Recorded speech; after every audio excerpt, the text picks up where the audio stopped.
Hello, my name is Shidoo Tarkaa. I am a Nigerian, and this is my story titled Through War Torn Eyes. Have you ever wondered how people who live in war situations or crisis situations, their experiences, what they go through? Well, this is my story. So, that fateful day, I and a friend decided to visit one of the communities in my state. I am from Benue State, by the way, and we have this reoccurring crisis in different parts of the state. So we decided to visit one of those areas where we have such situations. And there I met a young boy called Moses. Now it took us 2 hours to get to this community. Well, we thought it was going to be a 30 minutes journey, but it ended up being a 2 hours journey. Now we have to pass the bad roads. We also had to pass communities that were deserted. And one of the most risky situation of my life, we had to pass a bridge, a tiny bridge over a big river that was made of woods. I hope you can only imagine my experience getting to that community.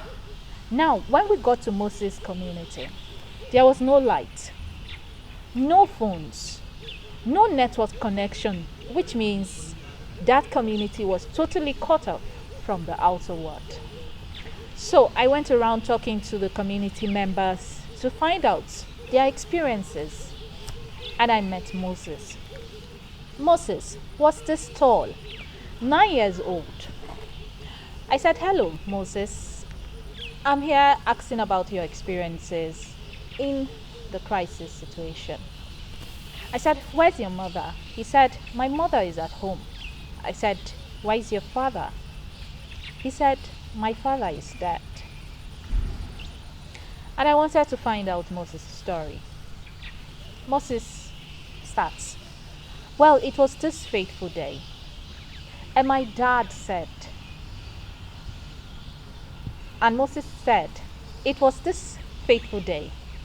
We woke up in the morning, and my dad came out of his hut as usual. He said, 'I am going to the farm.' Moses said, 'Can I follow you to the farm, Dad?'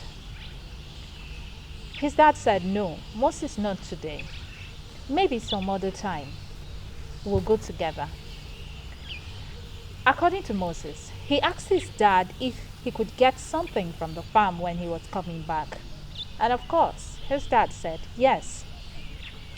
So his dad left for the farm, not knowing what awaited him that day.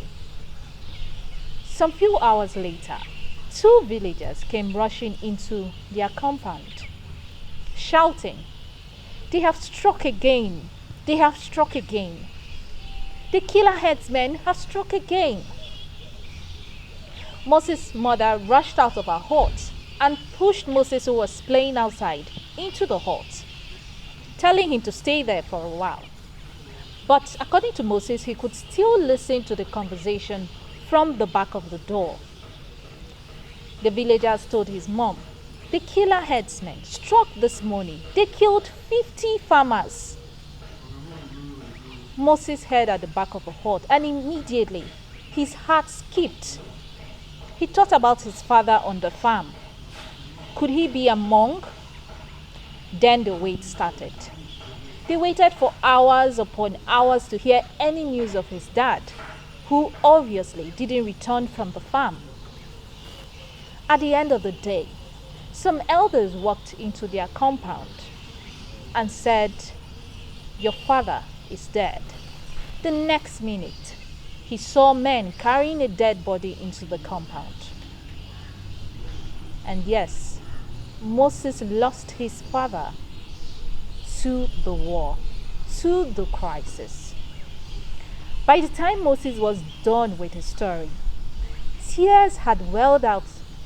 By the time Moses was done with his story, my eyes were full of tears, and Moses had tears running down his cheeks. He continued, 'For the past 2 years, I've not been able to go to school.